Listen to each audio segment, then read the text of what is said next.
दोस्तों नमस्कार, स्वागत है आप सभी का आपके अपने YouTube प्लेटफॉर्म एजुकेशन विद विशाल पर।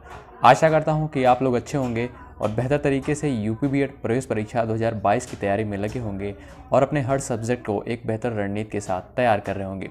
साथियों, आज की इस वीडियो में हम लोग 25 हिंदी के इंपॉर्टेंट क्वेश्चंस को कवर करने वाले हैं। इस टेस्ट के माध्यम से खुद को अपनी तैयारी को चेक करिएगा, देखिएगा आप लोगों की हिंदी लैंग्वेज की तैयारी कैसी हो रही है। देखिएगा आप लोग इन 25 प्रश्नों में से कितने प्रश्नों को सही कर पाते हैं। अगर आप लोगों ने लगभग 20 से 22 प्रश्नों को सही कर दिया तो आप लोगों की हिंदी लैंग्वेज की तैयारी बहुत ही अच्छी चल रही है। चलिए वीडियो को शुरू करते हैं, देखते हैं अपना पहला क्वेश्चन।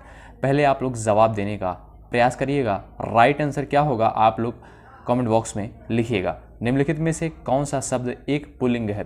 ध्यान रखिएगा साथियों, पुल्लिंग और स्त्रीलिंग से एक क्वेश्चन जो है 1 से 2 प्रश्न हर साल पूछा जाता है बीएड के एग्जाम में, तो आप लोग इस टॉपिक को बेहतर तरीके से तैयार कर लीजिएगा।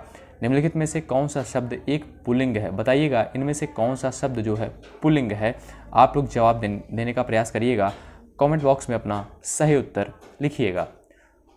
तो ध्यान रखिएगा, कपड़ा जो है आपका इसमें पुल्लिंग शब्द होगा, यानी ऑप्शन ए आपका करेक्ट आंसर हो जाएगा। और बाकी के जो 3 शब्द हैं, हानि, टोपी, नदी, ये तीनों शब्द जो हैं स्त्रीलिंग है। ठीक है, चलिए नेक्स्ट क्वेश्चन देखते हैं। भीति शब्द का क्या अर्थ है?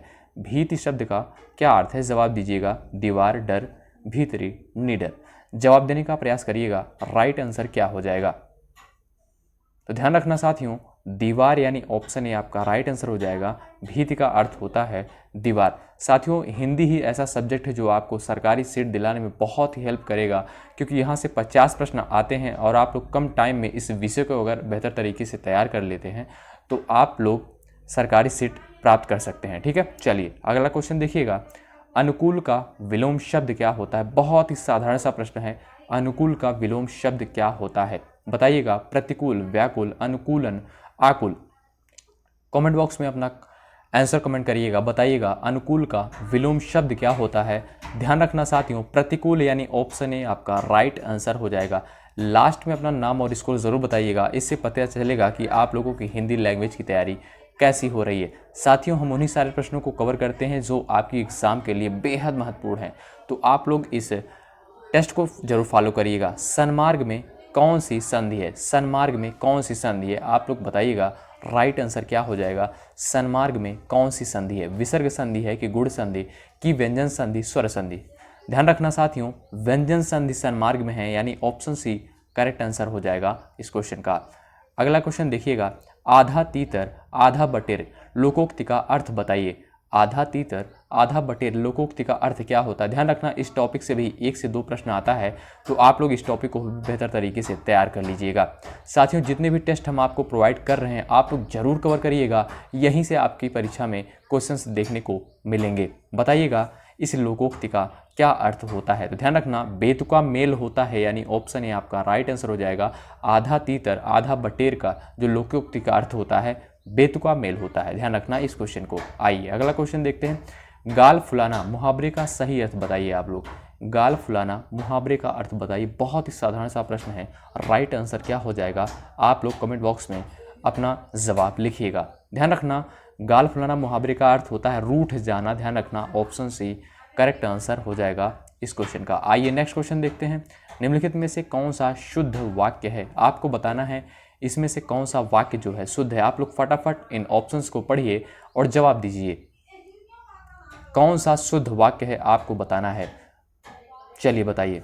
तो ध्यान रखना साथियों, फजूल मत बोलो यानी ऑप्शन बी आपका राइट आंसर हो जाएगा। फजूल मत बोलो, ऑप्शन बी आपका करेक्ट आंसर हो जाएगा। शुद्ध वाक्य जो होगा फजूल मत बोलो। ठीक, आइए अगला क्वेश्चन देखते हैं। आप कहाँ जा रहे हैं अर्थ की दृष्टि से किस प्रकार का वाक्य है? बताइएगा। राइट आंसर क्या हो जाएगा? आप कहाँ जा रहे हैं अर्थ की दृष्टि से किस प्रकार का वाक्य है? बहुत ही साधारण सा प्रश्न है। देखिएगा यहाँ पर प्रश्नवाचक चिन्ह लगा है, तो यह प्रश्नवाचक वाक्य ही होगा, यानी ऑप्शन ए आपका करेक्ट आंसर हो जाएगा। पौ 12 होना मुहावरे का अर्थ क्या होगा?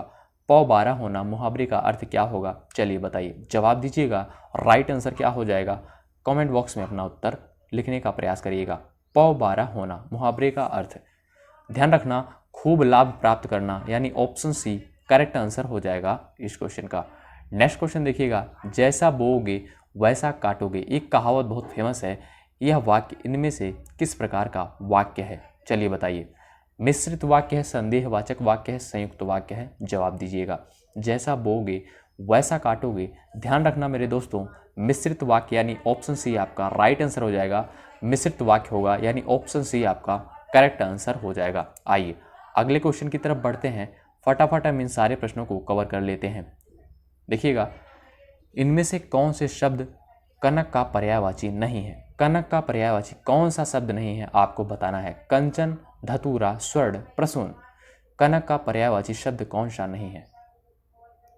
चलिए ध्यान रखना, प्रसून जो है आपका कनक का पर्यायवाची शब्द नहीं होता है। ठीक, ध्यान रखना, ऑप्शन डी राइट आंसर हो जाएगा। चलिए साथियों, जितने भी वीडियोस इस प्लेटफॉर्म के माध्यम से यानी एजुकेशन विद विशाल के यूट्यूब प्लेटफॉर्म के माध्यम से जितने भी वीडियोस दिए जा रहे हैं बहुत ही इंपॉर्टेंट हैं, आप लोग जरूर कवर करिएगा। 100% यहाँ से डायरेक्ट क्वेश्चन देखने को मिलेंगे आपकी परीक्षा में। निम्नलिखित में से कौन सा शुद्ध वाक्य है? चलिए बताइए, कौन सा शुद्ध वाक्य है आपको बताना है। चलिए राइट आंसर क्या हो जाएगा? तो ध्यान रखना, संप्रति वे कुलपति यानी ऑप्शन ए आपका करेक्ट आंसर हो जाएगा। यह शुद्ध वाक्य होगा। उल्टे बांस बरेली को लोकोक्ति का अर्थ क्या होगा? उल्टे बांस बरेली को लोकोक्ति का अर्थ क्या होगा? बताइएगा आप लोग, राइट आंसर क्या हो जाएगा? चलिए बताइए। तो ध्यान रखना, विपरीत कार्य करना यानी ऑप्शन सी राइट आंसर हो जाएगा। उल्टे बांस बरेली को विपरीत कार्य करना जो है लोकोक्ति का अर्थ जो होगा विपरीत कार्य करना। अगला क्वेश्चन देखिएगा, निम्नलिखित में से कोयला का बहुवचन बताइए। यहाँ से भी हर साल क्वेश्चन पूछा जाता है, कोयला का बहुवचन क्या होगा? चलिए बहुत ही साधारण सा प्रश्न है, जवाब दीजिए आप लोग। ध्यान रखना, कोयला यानी ऑप्शन ए आपका राइट आंसर हो जाएगा। साथियों आप लोग लास्ट में जरूर अपना नाम और स्कोर बताइएगा, और वीडियो पसंद आए तो लाइक करते चलते रहिएगा आप लोग। ध्यान दीजिएगा, प्रागैतिहासिक में किस उपसर्ग का प्रयोग हुआ है? प्रागैतिहासिक में किस उपसर्ग का प्रयोग हुआ है? बहुत ही साधारण सा प्रश्न है, बताइए। चलिए, जैसा कि आप सभी को पता होगा, उपसर्ग जो है किसी भी शब्द के प्रारंभ में लगाए जाते हैं और प्रत्यय जो है अंत में। चलिए ध्यान रखिएगा, प्रा के यहाँ पे उपसर्ग का प्रयोग हुआ है प्रागैतिहासिक में। ऑप्शन बी राइट हो जाएगा। तुलसीदास किसकी कविता है? तुलसीदास किसकी कविता है बताइएगा, राइट आंसर क्या होगा?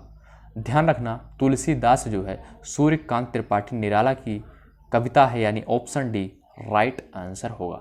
आइए, बहिष्कार का संधि विच्छेद क्या होगा? बहिष्कार का संधि विच्छेद क्या होगा?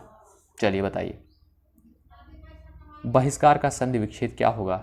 4 विकल्प दिए गए हैं, कमेंट करिए आप लोग। ध्यान रखना, बहि प्लसकार यानी यहाँ पर देखिएगा विसर्ग का चिन्ह लगा है, इसलिए यहाँ पर जो है विसर्ग संधि होगी बहिष्कार में। ऑप्शन ए आपका राइट आंसर हो जाएगा, और संधि विच्छेद जो होगा आपका बहि प्लसकार होगा। ठीक, चलिए आइए, वैदेही वनवास किसकी रचना है? वैदेही वनवास किसकी रचना है? जवाब दीजिए आप लोग। ध्यान रखना, अयोध्या सिंह उपाध्याय हरिऔध की रचना है वैदेही वनवास। ध्यान रखना, 2 से 3 प्रश्न पूछे जाते हैं रचना से, ध्यान रखना आप लोग। देखिएगा, अगला क्वेश्चन है, निम्न में से पुल्लिंग शब्द का चयन कीजिए। पुल्लिंग शब्द कौन सा है आपको बताना है। राइट आंसर क्या होगा आप लोग कमेंट करिए। निम्नलिखित में से पुल्लिंग शब्द का चयन करिए। देखिएगा, पहिया यानी ऑप्शन बी आपका राइट आंसर हो जाएगा। पहिया जो है पुल्लिंग शब्द है। साथियों, जितने भी टेस्ट प्रोवाइड किए जा रहे हैं बिल्कुल मुफ्त में प्रोवाइड किए जा रहे हैं, और आप लोग कोई भी बुक मत लीजिएगा, यही इतना ही काफ़ी हो जाएगा। हम इतना टेस्ट आपको प्रोवाइड कर देंगे, कोई भी समस्या नहीं आएगी। अर्वाचीन शब्द का विलोम शब्द क्या होगा? चलिए बताइए, अर्वाचीन शब्द का विलोम क्या होगा आप लोग बताइए। तो ध्यान रखना, प्राचीन यानी ऑप्शन बी आपका राइट आंसर हो जाएगा। अर्वाचीन का विलोम प्राचीन होगा। ठीक है, चलिए अगला क्वेश्चन देखिए, व्याकरण की दृष्टि से कौन सा शब्द अशुद्ध है? अशुद्ध शब्द बताना है। ध्यान रखना, विरहणी जो है आपका इसमें अशुद्ध रूप में लिखा गया है। आइए अगला क्वेश्चन देखते हैं, निम्न में से कौन सा युग्म गलत है? कौन सा युग्म गलत है आपको बताना है। गलत छाटना, ध्यान रखना, क्वेश्चन को ध्यान रखना, गलत यहाँ पर छाटना है। मुट्ठी गर्म करना यानी रिश्वत लेना, ये तो भाई सही होगा आपका। लुटिया डुबाना, सारा काम चौपट करना, ये भी आपका सही होगा। सब्ज बाग दिखलाना, हरा भरा करना, यह आपका जो है इनकरेक्ट हो जाएगा। माई का लाल यानी साहसी व्यक्ति, ये तीनों विकल्प आपके राइट होंगे, बाकी का ये जो ऑप्शन सी होगा आपका इनकरेक्ट हो जाएगा। ठीक है, चलिए नेक्स्ट क्वेश्चन देखते हैं, गौशाला में कौन सा समाज है? चलिए बताइए, गौशाला में कौन सा समास है? गौ के लिए शाला, तत्पुरुष समास यानी ऑप्शन बी करेक्ट हो जाएगा। ऑप्शन बी आपका राइट आंसर हो जाएगा इस क्वेश्चन में, गौशाला। साथियों, इस वीडियो के माध्यम से हमने 25 बहुत ही महत्वपूर्ण प्रश्नों को लिया था। आप लोग अब कमेंट करिए, बताइए आप लोगों ने कितने प्रश्नों को सही किया है। ठीक है, अगर वीडियो पसंद आए लाइक ज़रूर करिएगा, क्योंकि मेहनत लगता है आप सभी के लिए। जो भी क्वेश्चंस हम लोग कंसाइज करते हैं, आपको प्रोवाइड करते हैं। बहुत बहुत धन्यवाद अंत तक बने रहने के लिए। जय हिंद, जय भारत।